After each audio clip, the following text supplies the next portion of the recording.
What's up? Today we are going to be installing a beam in this once existing exterior wall. It is a balloon frame house, so these actually go all the way up to the second floor. We're gonna have to build, first we're gonna have to get electrical out of the way. We got this in the way. We got a box up here that's in the way. We got this vent. We're gonna have to block that off. We got this whip running here. Have to get that out of there. We gotta find where it all comes from, DC it. We're gonna have to build first a supporting wall that starts about right there and then just supports here, all the way to here. This is gonna be we'll use this as a king stud. We're gonna have to tear open this floor right here because we do have a beam. I don't know if you can see it down there. That's actually, we got, I think, 3 micro lambs down there. We're gonna have to leave this king stud here and then put, I think the plan calls for 4 jack studs, 2x4s, 1, 2, 3, 4. Put those here. Those have to go all the way down to the beam. So we're gonna have to cut the floor open. And then the beam will probably sit right at this height still. So we'll have to take this out. This old header, if you want to call it that, it's not really a header. And then we're gonna have to go tear all this out. Tear this one last stud out. We'll have to cut all this out. So our jacks do go all the way to the beam that's below this floor. So all this will come out. Well, first, like I said, we'll have to build a wall here. And then we're gonna have to build a wall on this side as well. Probably just under the soffit right here. So this side of the house is supported. And then this side of the house is supported. So off to the store. We'll go get some lumber, some electrical, and the permit. Just went and got all the lumber for the beam. 2x10s, 2x4s, and big screws. I gotta carry that. Hola! So we got a little issue here. So originally, I was going to use this as my king stud, which means I would have dyed my beam, my 4 2x10s right here. And the plan calls for 4 2x4s to sit under there, basically jack studs. These would go all the way through the floor to the beam underneath the floor. So the problem there is that 2x4s are 3.5 inches, which means it would come out to here, which would only leave about 28 inches from here to this opening right here, because there was going to be a wall right here. So what we need to do instead is just really put a beam in here, making this all open in here. We'll get to work.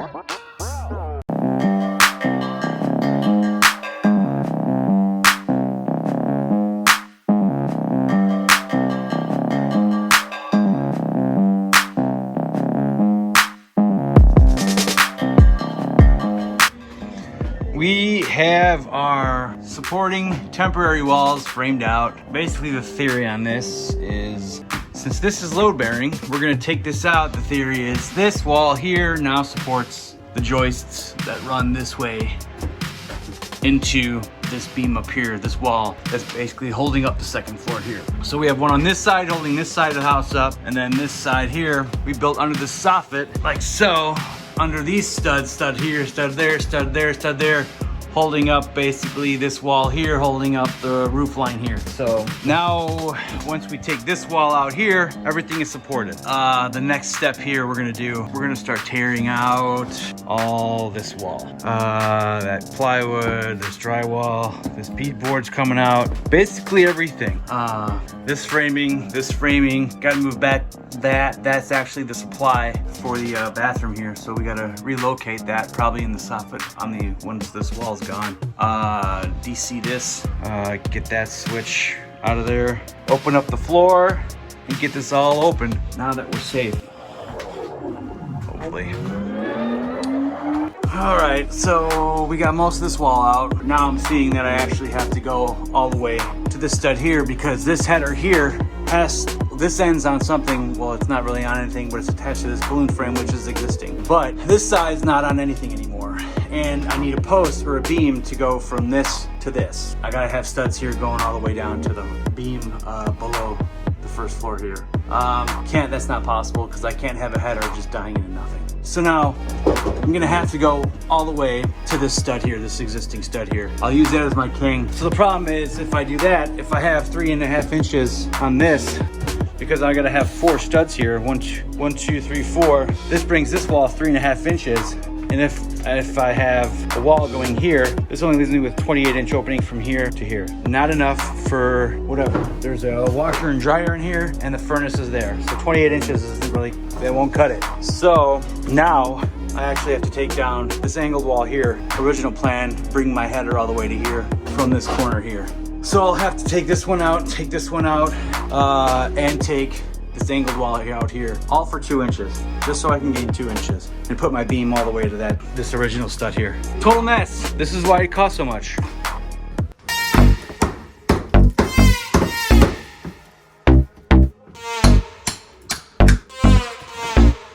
at that one. Look at that score.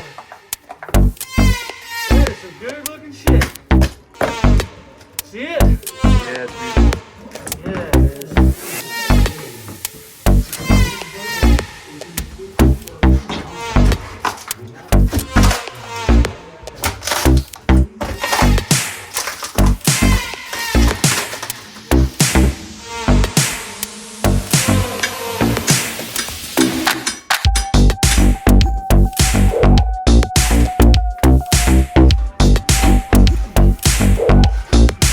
Second day of beam install. We were able to move this plumbing out of the way. We just took off this wood back here and pushed the pipe over. So now we can fit our beam up here. So over here, this is where we're gonna put the 2x4s. So I gotta cut this floor open so I can fit 4 2x4s. 1, 2, 3, 4, going down and hitting the beam down there. I measured over 3.5 from here. I'll probably cut about 3 3/4. That line right there, I'll cut that out, and then we can fit our 2x4s down there.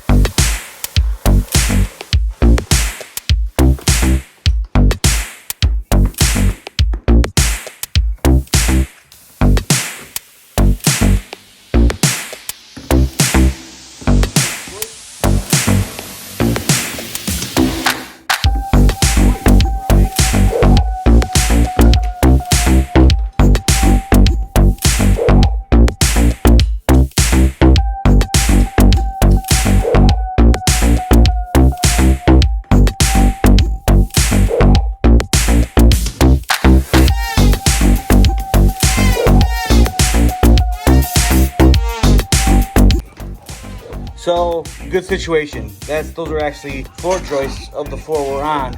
Those actually run down to the beam, so now I can actually I'll have solid wood from the beam to the joist, and then my jack studs will sit right on top of these 2 floor joists and run all the way up there, supporting the beam, supporting the second floor.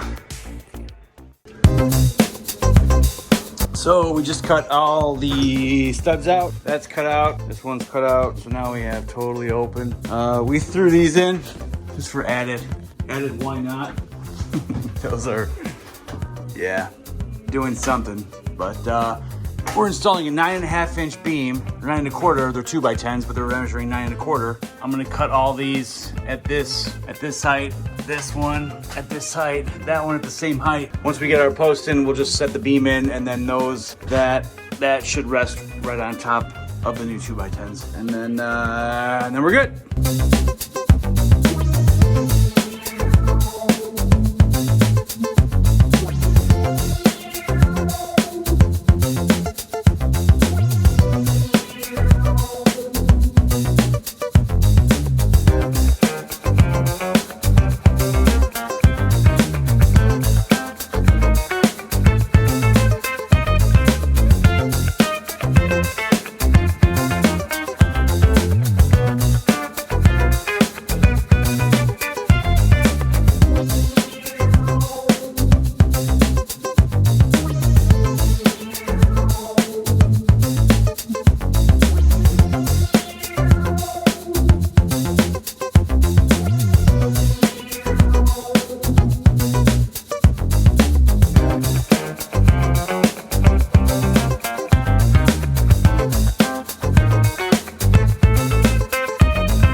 noise. Looky here now. We are all cut open. We have access to down below. This is all open. So I'm gonna come across this wall here, and then I will put my edge of my 2x4s flush with this wall, so it'll come across and then jog back here for this wall. I do have floor joist right there. I'm actually gonna rest my 2x4s on there, and then once everything's built, I'll have to go underneath the house and put squash blocks from the bottom of the 2x4s to the beam to fill the rest in, because I don't want to be sitting on just one joist here. Over here, obviously, it's a different story. I got solid wood, so we'll do that. So what we'll do now is we'll get our beam in, but that's where we're gonna start.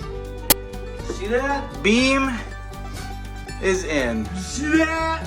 So it turns out the existing balloon frame wall was about 1.5 to 2 inches out of plumb. So you can see my posts start on the beam down there. These are perfectly plumb, and you'll see as I go up, this gap gets huge. So I should be, all that 2x6 right here should be resting on top of this beam, where it's not. It's that far off. I'll show you over here. You can see that wall is way off too. So my beam is plumb and level, and the rest of the house is way off. Way off. There's your beam. 4 2x10 held up by 4 and 4 2x4s all the way down to the micro lamb in the basement with squash blocks there. And that way is on actually 2 joists. So super fun. We'll start taking out the temporary walls now. This one and this one. Those will come out, and the house should settle back down onto our brand new plumb and level beam. So the plan calls for installing 10 6-inch screws.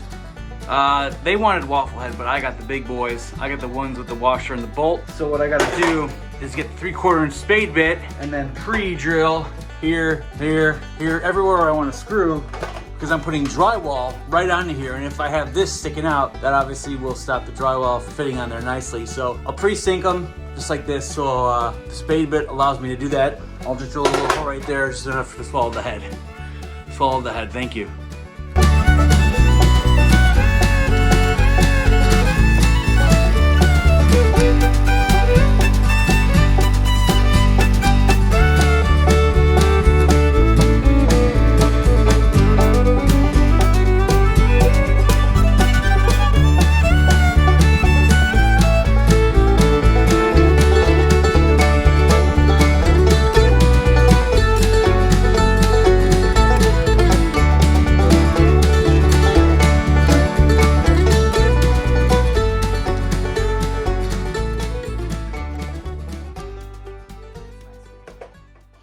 That is flush. The drywall will go right over that now.